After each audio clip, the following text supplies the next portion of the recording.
আজকে আমি আপনাদেরকে দেখাবো কিভাবে ব্রয়লার মুরগির মাংস রান্না করতে হয়। তাহলে চলুন ভিডিওটি শুরু করা যাক। প্রথমে আমি ব্রয়লার মুরগির মাংস কেটে ভালোভাবে ধুয়ে একটি ডালায় তুলে নিয়েছি। এবার আরেকটি পাত্রে আমি এভাবে আলুগুলোকে কেটে ভালোভাবে ধুয়ে নিয়েছি। এবার একটি কড়াইতে সামান্য পরিমাণ সরিষার তেল দিয়ে নিয়েছি। তেলগুলো গরম হলে তার ভেতরে ধুয়ে রাখা আলুগুলো দিয়ে দেব এবং সামান্য পরিমাণ একটু লবণ দিয়ে নিব। লবণ দেওয়ার পরে আলুগুলোকে ভালোভাবে এভাবে নেড়েচেড়ে একটু হালকা করে একটু লালচে লালচে করে ভেজে নিব। বেশি কড়া করে ভাজা যাবে না, হালকা একটু লালচে লালচে করে ভেজে নিতে হবে। এদের খানিকক্ষণ ভাজা হয়ে যাওয়ার পরে একটু লালচে লালচে হওয়ার পরে সামান্য একটু হলুদ গুঁড়ো দিয়ে নেব। হলুদ গুঁড়ো দিয়ে আমি কিন্তু বেশিক্ষণ এটা চুলের পরে রাখবো না, কিছুক্ষণ পরে আমি এটা নামিয়ে নেব। একটু সামান্য নেড়েচেড়ে আমি আলুগুলোকে নামিয়ে নিয়েছি। এবার একটি শিলপাটায় পেঁয়াজ, রসুন এবং আদা নিয়ে নিয়েছি। আমি দুইটা মাঝারি সাইজের পেঁয়াজ, দুইটা মাঝারি সাইজের রসুন এবং সামান্য একটু আদা নিয়েছি। এই যে আমি এইটুকু পরিমাণে আদা নিয়েছি এখানে। এবার মশলাগুলোকে ভালোভাবে বেটে নিব। এবার বাটা মশলার ভেতরে একে একে মরিচের গুঁড়া দিয়ে নিলাম। মরিচের গুঁড়া দিব আমি এখানে 2.5 চামচ। আপনারা যদি ঝাল কম খান সেক্ষেত্রে আপনারা কম দিবেন। আর ব্রয়লার মুরগির মাংসে একটু ঝাল না হলে ভালো লাগে না খেতে। আপনারা যদি কম দিতে চান তাহলে দিতে পারেন, সমস্যা নাই। মরিচের গুঁড়া দিয়ে নেওয়ার পরে আমি সামান্য পরিমাণে একটু এলাচের গুঁড়া দিয়ে নিয়েছি, একটু লবঙ্গ গুঁড়ো দিয়ে নিয়েছি এবং সামান্য পরিমাণে আমি একটু গোলমরিচের গুঁড়া দিয়ে নিয়েছি। আপনারা চাইলে এখানে এগুলো সব বেটে নিতে পারেন। এবং আমি 4 টুকরো তেজপাতা দিয়ে নিয়েছি, 1 চামচের মতো লবণ দিয়ে নিয়েছি। তেলটা ভালোভাবে গরম হয়ে যাওয়ার পরে আমি বেটে রাখা মশলাগুলোকে এবার তেলের ভেতরে দিয়ে দিব। তেলটা গরম হয়েছে কিনা আমি একটু হাত দিয়ে দেখে নিব অবশ্যই, যেহেতু আমি সরিষার তেলটা এখানে ইউজ করেছি তাই তেলটা ভালোভাবে গরম হয়ে যাওয়ার পরে আমি মশলাগুলোকে তেলের ভিতরে দেব। আপনারা যদি সয়াবিন তেল ইউজ করেন তাহলে তেলটা সামান্য গরম হলেও দিলে সমস্যা হবে না। মশলাগুলো তেলের ভেতরে দিয়ে ভালোভাবে একটু একটা খুন্তির সাহায্যে কিছুক্ষণ নেড়ে নিব। বেশিক্ষণ নাড়া যাবে না, তাহলে মশলাটা পুড়ে যাবে। 1 মিনিটের মতো এটাকে এভাবে একটু নেড়েচেড়ে নিব। এটা নেড়েচেড়ে নেওয়ার পরে মশলার ভেতরে আমি সামান্য পরিমাণে একটু যে পাত্রে মশলা রেখেছিলাম সেই পাত্র ধোয়া পানি মশলার ভেতরে আমি দিয়ে দিব। এতে সামান্য পরিমাণে আমি এখানে পানি দিয়ে নিয়েছি। এবার পানির সাথে মশলাগুলোকে একটু মিশিয়ে নিব।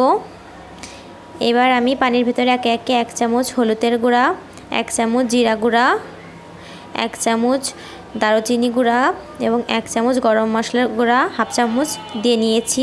এবার মশলাগুলোকে একটু ভালোভাবে মিশিয়ে আমি পানিটা শুকিয়ে মশলাগুলোকে কষিয়ে নিব। যতক্ষণ পর্যন্ত মশলার উপর থেকে তেল ভাসতে শুরু না করে ততক্ষণ পর্যন্ত আমি মশলাগুলোকে কষিয়ে নিব। আপনারা চাইলে আমি যেখানে গুঁড়ো মশলা ইউজ করেছি আপনারা চাইলে গোটা মশলা ভালো করে বেটে দিতে পারেন। এই যে মশলাগুলোকে তেল উপরে উঠে যাওয়ার পরে আমি এভাবে ধুয়ে রাখা মাংসগুলোকে মশলার ভেতরে ভালোভাবে দিয়ে একটু নেড়েচেড়ে নিচ্ছি। মাংসগুলো এভাবে একটু নেড়েচেড়ে ভালোভাবে মাংসের ভিতরে মশলাগুলো মিশিয়ে নিব। এই যে মাংসের ভেতরে আমি ভালোভাবে একটু নেড়েচেড়ে মশলাগুলোকে মিশিয়ে নিয়েছি। এবার আমি এটাকে ঢেকে দেব। ঢেকে দেওয়ার পরে মাংস থেকে কিন্তু একটা পানি ছেড়ে দেয়। আমি দেখব যে মাংস থেকে কতটুকু পানি ছেড়েছে। যদি বেশি পরিমাণে পানি ছাড়ে তাহলে আমি মাংসের ভিতরে কোনো পানি দিব না। আপনারা যদি ধুয়ে সঙ্গে সঙ্গে মাংসটা রান্না করতে বসিয়ে দেন তাহলে কিন্তু মাংস থেকে প্রচুর পরিমাণে পানি ছাড়ে, সেক্ষেত্রে এই এক্সট্রা পানিটা দেওয়ার প্রয়োজন নেই। আমার মাংসটা অনেকক্ষণ আগে ধুয়ে রেখেছি তাই বেশি পানি ছাড়েনি। তাই আমি একটা ছোট বাটির 4 ভাগের 1 ভাগ মানে সামান্য একটুখানি পানি দিয়ে নিয়েছি, বেশি পানি দেওয়া যাবে না। দেখতে পাচ্ছেন যে কতটুকু পরিমাণ পানি দিয়ে নিয়েছি। পানি দেওয়ার পরে আমি এটাকে একটু ঢেকে দিব। এই যে এটাকে আমি মাংসগুলোকে একটু ঢেকে দিয়েছি। এই মাংস রান্নায় আপনারা কিন্তু বেশি পানি দেবেন না, অল্প পানিতেই কিন্তু সেদ্ধ হয়ে যাবে, এক্সট্রা পানিও দেওয়া লাগে না। পানি নিজের মাংস থেকে যেই পানি বেরোয় সেই পানিতেই কিন্তু মাংসটা ভালোভাবে সেদ্ধ হয়ে যায়। দেখতেই পাচ্ছেন যে পানিটা ভালোভাবে বলক ওঠা শুরু করেছে। আমি একটু পরপর নেড়েচেড়ে ভালোভাবে দিব। পানিটাকে আমি শুকিয়ে নিব। এবার আমি ঢাকনা উঁচু করে দিলাম, দিয়ে পানিটাকে এভাবে নেড়েচেড়ে একটু শুকিয়ে নিব।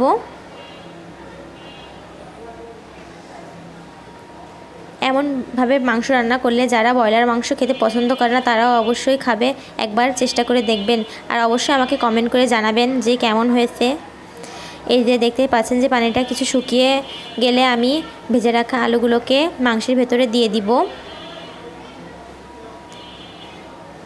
দিয়ে আমি ভেজে রাখা আলুগুলোকে মাংসের সাথে ভালোভাবে নেড়েচেড়ে দিব। যেটুকু পানি আছে আমি কিন্তু সেই পানিটুকু ভালোভাবে শুকিয়ে নিব। এই মাংসটা রান্না করার কিন্তু মেন জিনিসটা এখানে, এই মাংসটা এভাবে ভালোভাবে ভাজা ভাজা করে রান্না করতে হয়। এই দেখতে পাচ্ছেন যে আমি বারবার একটু নেড়েচেড়ে দিচ্ছি, এই পর্যায়ে কিন্তু নিচে লেগে যাওয়ার সম্ভাবনা থাকে, তাই আপনারাও একটু বারবার নেড়েচেড়ে দিবেন। বেশিক্ষণ কিন্তু চুলোর উপরে না নেড়ে রাখবেন না, কিছুক্ষণ পরপরই আপনারা এভাবে নেড়েচেড়ে ভালোভাবে দিবেন।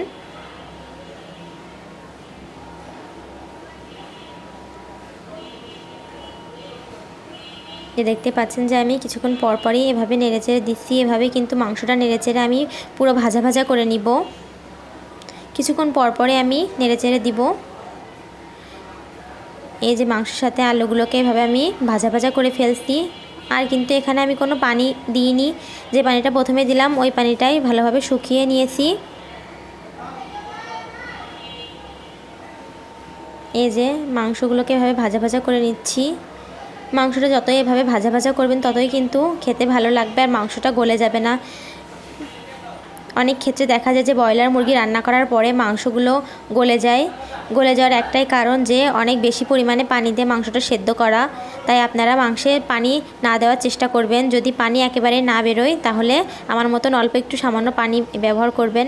আর এই যে দেখতে পাচ্ছেন যে আমি মাংস থেকে যে মাংসের কলিজাটা থাকে সেটা আমি তুলে নিয়েছি, নাহলে কলিজাটা এভাবে নাড়তে নাড়তে কিন্তু গলে যাবে। তাই আমি এটা একটু তুলে আলাদা পাত্রে রেখে দিয়েছি। যখন আমি ঝোলের পানি দিয়ে দেবো তখন এই কলিজাটা আমি তার একটু আগেই মাংসের ভিতরে আবার দিয়ে দিব। এই যে ভালোভাবে নেড়েচেড়ে যতক্ষণ পর্যন্ত মাংসটা লাল লাল না হয়ে যাবে ততক্ষণ পর্যন্ত এভাবে নেড়েচেড়ে ভাজা ভাজা করে ফেলতে হবে। দেখতে পাচ্ছেন যে আমার মাংসটা ভাজা ভাজা হয়ে গেছে আর কেমন সুন্দর একটা লাল কালার চলে এসেছে মাংসের ভেতরে। এই যে আমি একটা মাংস উঠিয়ে দেখাচ্ছি যে কেমন সুন্দর রং এসেছে। দেখতে পাচ্ছেন যে মাংসের গাটা কেমন লাল লাল হয়ে গিয়েছে। এবার আমি আরেকটু কিছুক্ষণ এবার নেড়েচেড়ে নিব। দেখতে পাচ্ছেন যে তেলগুলো কেমনভাবে বলক উঠতে শুরু করেছে। এই যে দেখতে পাচ্ছেন একটা পা তুলে দেখালাম মুরগির, কেমন ভাজা ভাজা হয়ে গিয়েছে। আর আমি কিন্তু বেশিক্ষণ নাড়বো না, বেশিক্ষণ নাড়লে কিন্তু মাংসটা মাংসের যে মশলাটা থাকে পুড়ে যাবে। এই যে এবার আমি সেই আগে থেকে তুলে রাখা মেটেটা মাংসের ভেতরে দিয়ে নিলাম। দিয়ে আবার কিছুক্ষণ নাড়াচাড়া করে আমি এবার ঝোলের পানি দিয়ে নিব। যতটুকু পরিমাণে ঝোল রাখতে চান আপনারা তার থেকে সামান্য একটু বেশি পানি দিবেন। এই যে আমি পানি দিয়ে নিয়েছি মাংসে। পানি দিয়ে ভালোভাবে আর একটু নেড়েচেড়ে নিব। নেড়েচেড়ে পানিতে বলক আসা পর্যন্ত অপেক্ষা করব আমি। কিন্তু পানিতে বলক আসার পরে এটাকে চুলার পরে 3 থেকে 4 মিনিট রান্না করে নিব ভালোভাবে।